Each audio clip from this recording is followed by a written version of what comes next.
Pagbasa mula sa aklat ng Deuteronomio.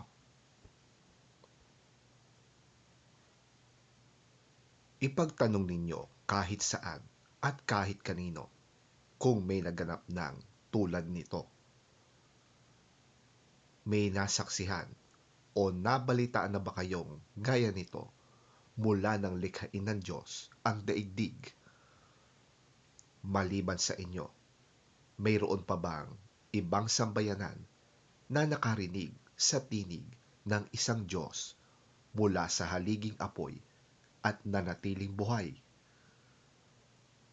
Sino bang Diyos ang nagtangkang maglabas ng isang buong lahi mula sa isang bansa upang maging kanya sa pamamagitan ng tagisan ng kapangyarihan, ng kababalaghan, ng digmaan, at ng makapangyarihang mga gawa, tulad ng ginawa sa Ehipto ni Yahweh na inyong Diyos? Ang mga pangyayaring ito'y ipinakita niya sa inyo upang maniwala kayo na si Yahweh ay Diyos at wala ng iba liban sa Kanya. Mula sa langit, nagsalita siya sa inyo upang kayo'y turuan.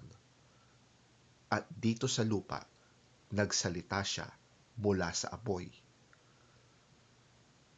At dahil sa pag-ibig niya sa inyong mga ninuno, pinili niya kayo, at sa pamamagitan ng kanyang kapangyarihan ay inilabas kayo sa Ehipto.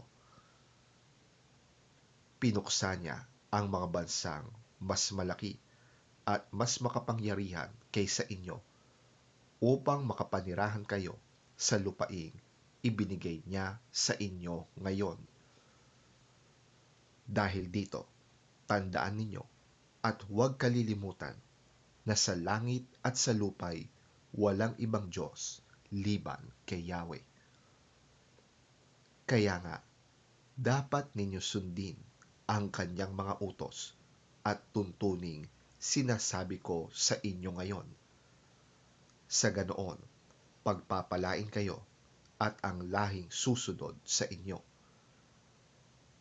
Magtatagal kayo habang panahon sa lupaing ibinigay sa inyo ni Yahweh na inyong Diyos.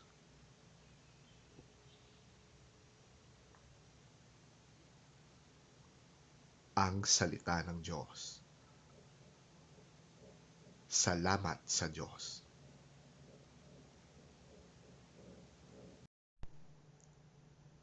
Ang mabuting balita ng Panginoon ayon kay San Mateo. Papuri sa iyo, Panginoon.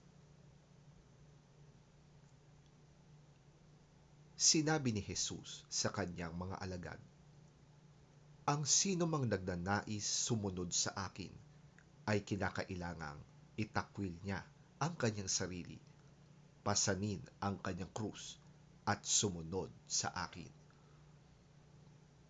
Ang naghahangad na magligtas ng kanyang buhay ay mawawalan nito.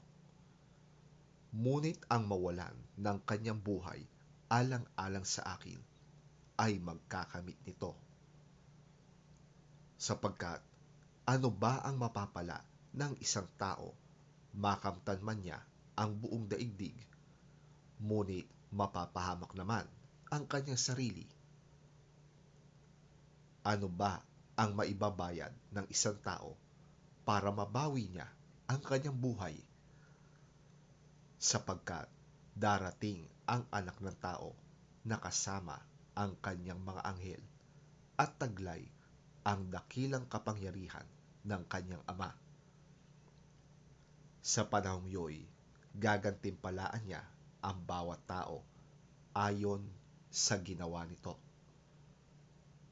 Tandaan ninyo, may ilan sa inyong naririto na hindi mamamatay hanggat hindi nila nakikita ang anak ng tao na dumarating bilang hari.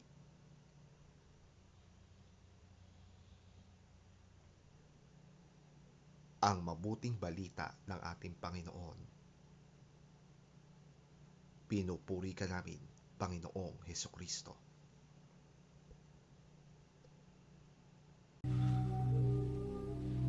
Then Jesus said to his disciples, If anyone would come after me, he must deny himself and take up his cross and follow me.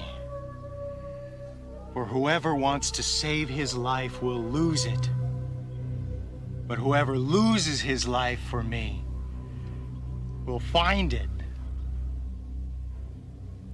What good will it be for a man if he gains the whole world, yet forfeits his soul? Or what can a man give in exchange for his soul?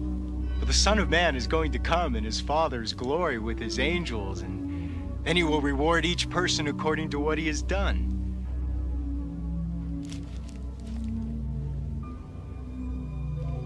I tell you the truth.